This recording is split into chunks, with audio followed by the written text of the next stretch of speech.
The mother was simply jealous that her daughter was more beautiful than her. In a fit of malice, she buried her sleeping daughter in a flour vat, intending to smother her own child to death.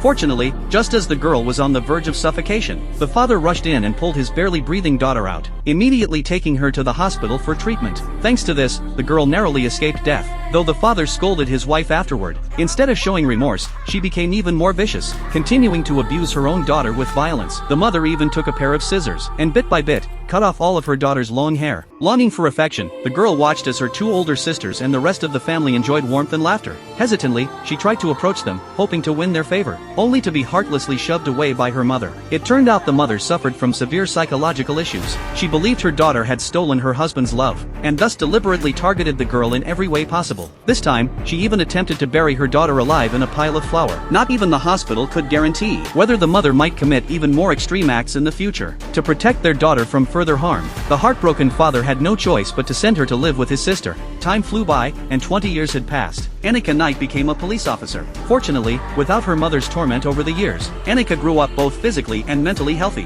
One day, Annika returned to her hometown, which she had left over 2 decades ago. This time, she was forced to come back, because the police station had suddenly received a case. A brutal rape and murder of a young girl in her old hometown. By the river, a bizarre, naked corpse of a young girl was discovered. She had been stripped of all her clothes, with clear strangulation marks around her neck. Her body was posed in a strange manner, covered with various kinds of hair and a piece of cake. A pair of high heels was neatly placed not far away. It seemed as if the killer had used the girl for some kind of ritual. The girl appeared to be only 12 or 13 years old, yet she was wearing such a pair of mature red high heels, completely mismatched with her age. Annika located the girl's family. Her parents described her as a well-behaved, top-performing student, who spent her days either at school or reading at home. They couldn't imagine her offending anyone. However, when Annika checked the girl's computer, she discovered that the girl's private life was nothing like her parents had described.